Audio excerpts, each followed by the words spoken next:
국민 여러분 안녕하십니까? 공작근TV 그레이트 게임 최수용입니다. 오늘도 저희 공작근TV 그레이트 게임을 애청하시는 대한민국의 국민 여러분, 그리고 해외에 계시는 동포 여러분들께 감사의 말씀을 전해드립니다. 오늘 제가 전해드릴 얘기는요, 지금 대한민국이 마약 청정국에서 마약 창궐국으로 바뀐 지 지금 한 5년여 시간이 되었습니다. 자, 이런 가운데 저희들의 그 인도 태평양 전략연구원 저희 쪽으로 메일을 보내주시면서 귀한 고견이자 탁견을 보내주시는 애청자 여러분들이 많이 계십니다. 오늘은 그 가운데에서 특히 중국산 마약 펜타닐 퇴치 방안에 대해서 매우 현명한 해소 방안, 해결 방안을 보내주신 한 우리 애독자님의 이야기를 국민 여러분들과 함께 공유하고자 합니다. 이분께서는요, 부정선거에 대한 말씀도 하시면서 저희 방송에서 부정선거에 대한 이야기도 해줄 것을 요청하고 계십니다. 알고 있습니다. 국민 여러분들께서 얼마나 마음이 불편하신지 저 또한 잘 알고 있습니다. 저는 2020년 4.15 선거가 그 사전투표에 의해서 부정으로 치러지기 전에 일찍이 2019년 연초부터 사전투표를 하지 말자라고 하는 공정선거 국민연대, 줄여서 공정연이라고 그럽니다. 그 시민단체에서 사무총장을 역임한 바 있었습니다.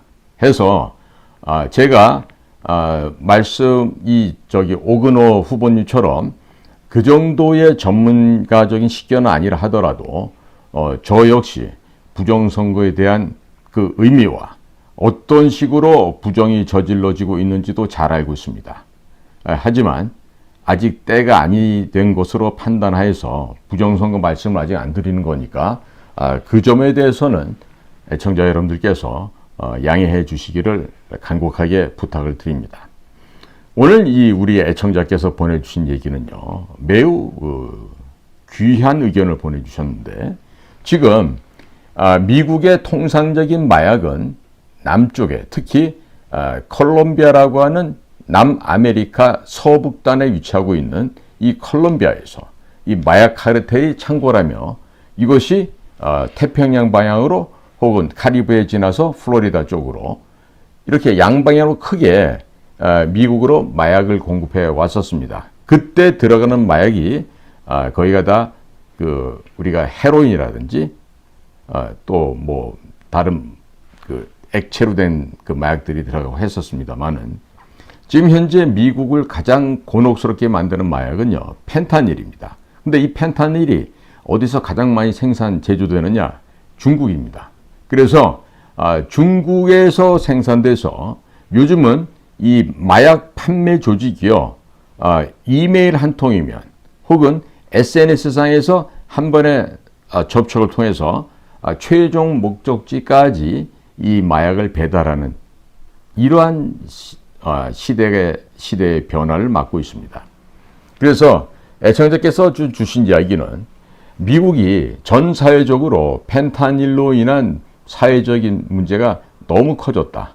또 정치적으로도 큰 문제가 있는데 미국이 이를 해결할 방법 없이 골머리를 앓고 있으니까 우리가 거기에 대한 해소책을 좀 제시해보자. 그래서 대통령께서 이번에 방미하실 때 이 의견을 제안해 주시면 어떨까 해서 지금 저희 쪽으로 의견을 보내주신 겁니다. 즉 어떤 방법이냐 하면, 중국에서 발송해서 미국으로 가는 이 소포들이 있을 거예요. 작은 소포들. 물론 큰 소포도 있겠죠. 그러면 중국에서 미국으로 가는 소포를 발송할 때에 일정한 크기 이하는 반드시 미국으로 직접 발송하지 못하게 하고 반드시 한국의 특정 주소를 경유해서만 발송할 수 있게끔 그러한 우편 시스템을 마련하자는 이런 제안이 되겠습니다.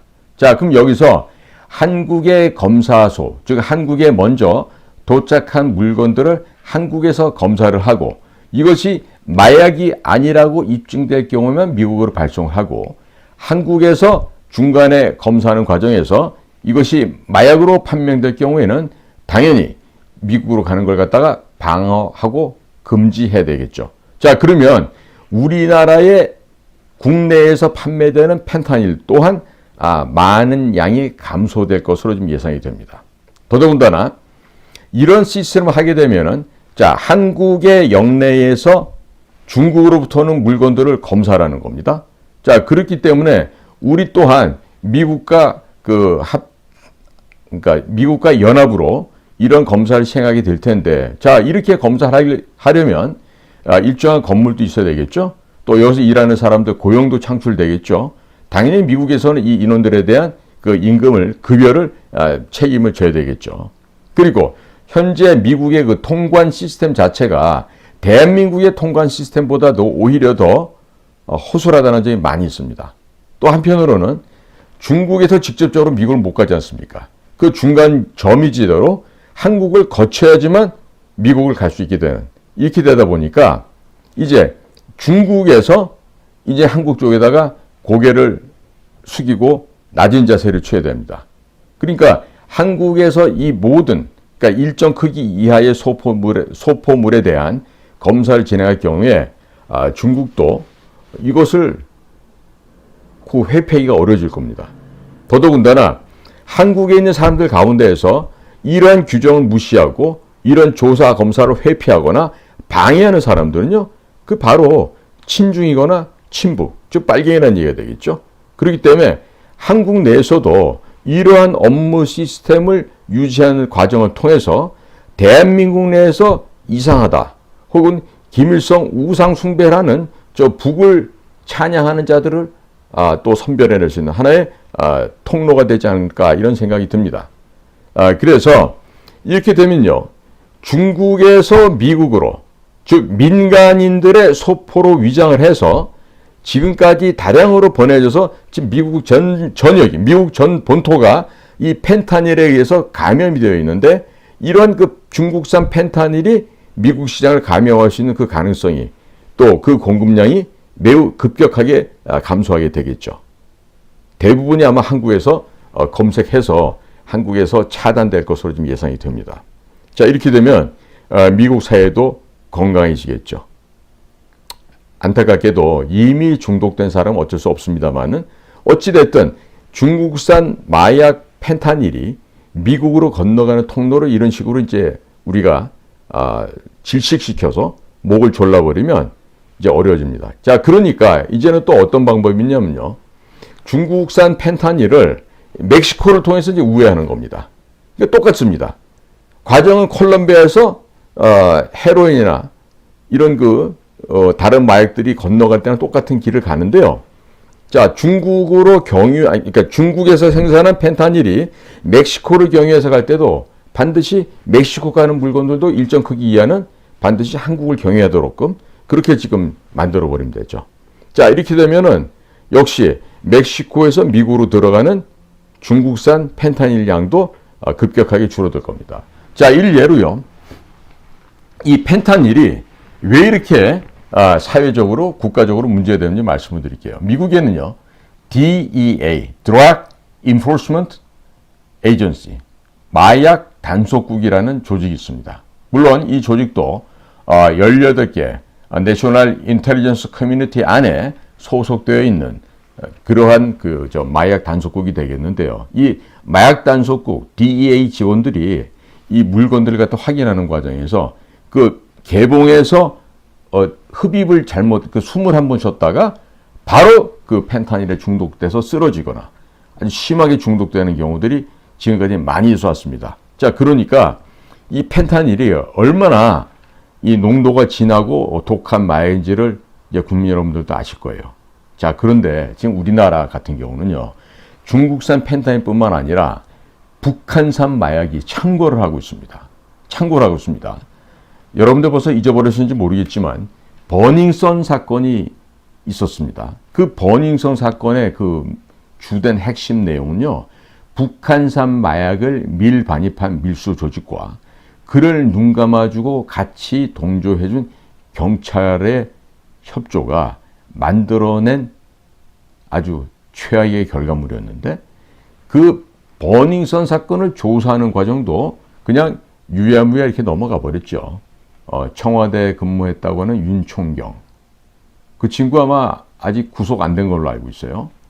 구속 정도가 아니라 목을 쳐야 될 텐데 그런 것들이 지금 그냥 어영부영 대충대충 지금 넘어가고 있는 게 우리나라 현실이기도 합니다. 자, 그래서 제가 늘 말씀드리죠. 우리가 그 주도권을 가지고 한반도를 흡수 통일해서 평화적인 방법으로 통일하기 위해서도 북을 제압을 해야 됩니다. 그 제압한 데서도 가장 중요한 핵심 세 가지 영역이 뭐다? 핵, 마약, 그 다음에 유조지폐인데 이제는 유조지폐가 아니라 이거 암호화폐로 지금 변질이 되어 있죠. 그래서 이 핵과 마약과 그 다음에 암호화폐 이 세 가지 분야를 이제 틀어막고 우리가 모조리 제거하게 되면요. 우리가 바라지도 않는 순간에 갑자기 통일이라고 하는 명제가 우리 눈앞에 와 닿을 수가 있습니다.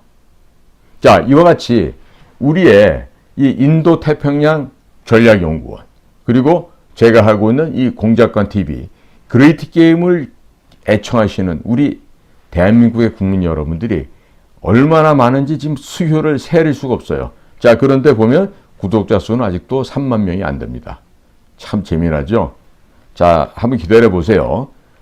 지금 방송통신위원회 위원장이 한상혁이가 이제 구속되고 이 한상혁이라고 하는 이 못된 인간이 이제 저쪽으로 어디로 가게 되면은 이제 정상화 될 거 아니겠어요? 그런데 아직도 멀었어요. 그 안에 뭐 방송위원장뿐만 아니라 방송위원들 또 구글 코리아에 또 임명된 또 특정 지역 특정 학교 애들에 구성된 또 그 이야기들 아직도 대한민국이 건강한 모습으로 국가 정상화가 되기에는 아직도 요원합니다. 하지만 우리가 한 발자국씩 한 발자국씩 가야 됩니다. 그래야만 이 나라가 정상화가 될 수 있습니다. 오늘도 저희 이 공작관 TV 그레이트 게임을 경청해 주셔서 감사를 드리는데요. 오늘 이 보내주신 이분은요, 저한테 이런 말씀도 하셨어요. 국힘당에 들어가기는 어렵겠죠? 그럼 확장성이 매우 넓어질 텐데요. 저는 그렇게 되기를 고대하고 있습니다. 이런 끝맺음의 말씀을 전해주셨는데, 국민 여러분, 한번 생각해 보십시오. 국민의힘당, 저것들이 정당이라고 할 수 있습니까? 그리고 지금요, 대통령이 혼자 나서서 이렇게 열심히 애를 쓰고 있는데, 국민의힘당에서 대통령한테 힘 실어주는 국회의원들 보셨습니까, 혹시? 혹시 보셨습니까? 특히나 대통령이 되겠다고 출마했다가 어부지리로 그냥 종로구에서 그냥 전략공천해서 대통령은 안 되고 국회의원 되신 분 있죠? 저랑 동시에요. 최재형이라고. 근데 그런 분들 지금 뭐 하고 있습니까? 그냥 아마 뭐 신분이 높고 판사고 서울대학교 법과대학 나오신 분이라서 그런지 일반의 국민들하고 어울리는 게 좀 부적절하다고 생각하시는 모양이에요. 혹은 뭐 수준 낮은 국민들하고 어울리려니까 창피하다고 생각하시는 모양이에요. 그런데 최재형 국회의원 같은 분들은요, 그러시면 안 되죠.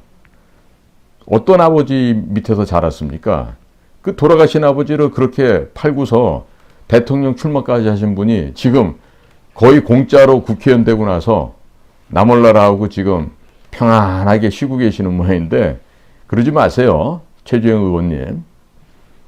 다음번에 대통령 하실 생각이 있으시면요, 윤석열 대통령하고 같이 목숨을 좀 거는 현장에 좀 나타나셔야 되는 거 아니에요? 그걸 못하면 여의도에서라도 좀 목숨을 거셔야 되는 거 아니에요? 저는 이럴 때 다시 한번 서울대학교 졸업한 게 창피합니다. 오늘도 저희 공작관 TV 그레이트 게임을 경청해 주셔서 감사를 드립니다. 고맙습니다.